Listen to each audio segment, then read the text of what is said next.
As many fans of this channel know, I am African, and I grew up in Africa. It is easy to believe that you're destined for poverty, and yes, most people from poor countries believe that.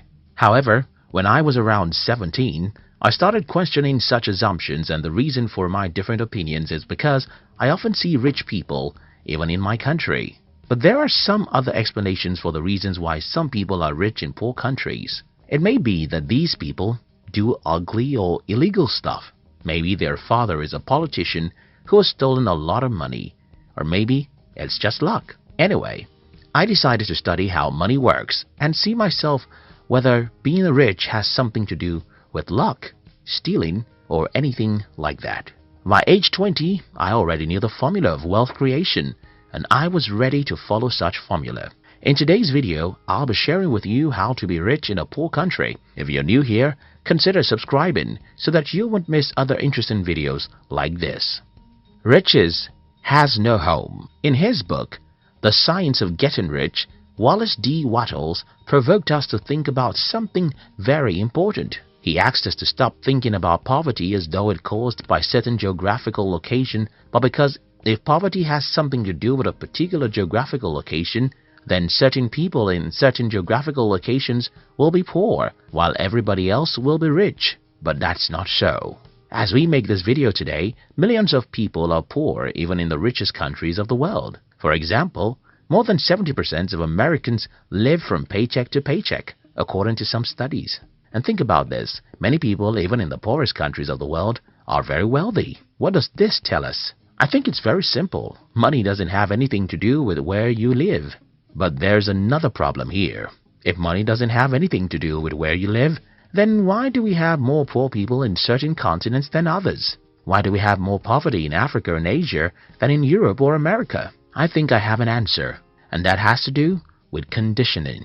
Like begets like. The story was told about a farmer who brought an eagle's egg from his farm. When the farmer got home, he added the 3 eagle eggs with his chicken's eggs, and his chicken hatched the eggs with hers. Many months after the little eagles have been hatched, they are there right with the chicks, eating everything the chicks were eating, walking around the way the chicks walk around and having the same aspirations like those of the chicks. These 3 eagles grew up and lived their entire life just like chickens. They never flew or dared to leave like an eagle. I'm sure that you will believe this story easily because it happened in the kingdom of the birds. Well, like those eagles, like always begets like, even amongst human beings. So, what happens in poor countries is that when you're 7 years old, you'll notice that everyone around you is poor. And not just that these people are poor, they always blame someone else for their poverty.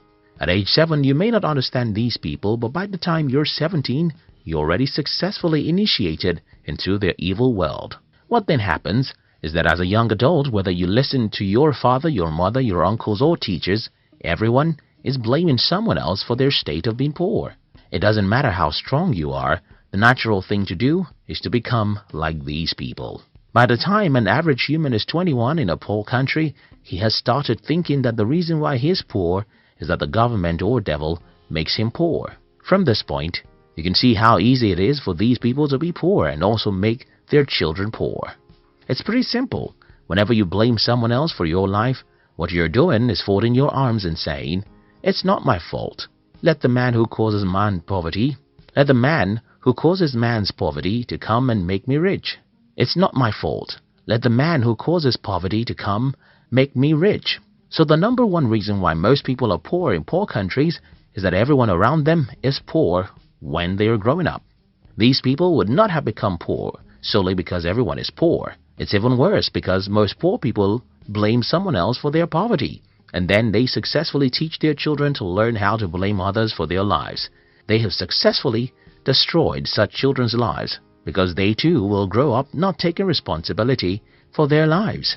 The other problem about growing up in a community where everyone is poor is because you will never have any worthwhile mentor. Because everyone is poor, their advice will just lead you to where they are, and that's not where you want to be.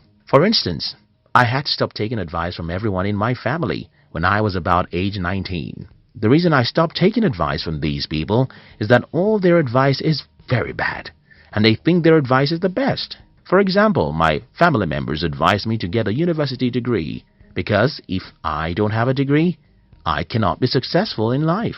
They advise me that it is good to work for a bank, while I think it's better to build a bank. I mean, almost every advice my family members gave me about money, even till this day, is stupid. And what I did was to ignore them and instead choose successful people online and through books to be my models. Not everyone can do what I did. In fact, not everyone will ever have the insight into the fact that your poor uncles and parents had given the wrong advice about money. And that's a major reason why most people in poor countries are poor. The strong exploit the weak. When I claim in this video that one of the reasons why most people are poor in poor countries is because they have poor mentors, someone will ask me, okay, who made the first man poor before he became a mentor for others? This is a good question, and the answer is in the fact that the world is a jungle where the strong eat the weak. Most of the years of our existence as humans are filled with battles between nations. We should also remember colonization and exploitation from one country to another. All these battles would not have left some countries poor if not because they are not physical battles. Think about it, as you would think about rape. When a man rapes a woman, he thinks it's just a physical act, but for a woman, it's spiritual and emotional. And though the act of rape can happen in 5 minutes, the victim can live with the pains for 50 years.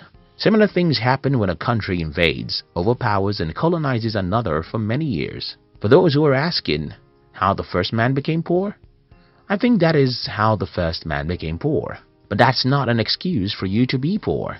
You see, the poverty of your forefather may not be his fault because he was probably taken as a slave for 30 years.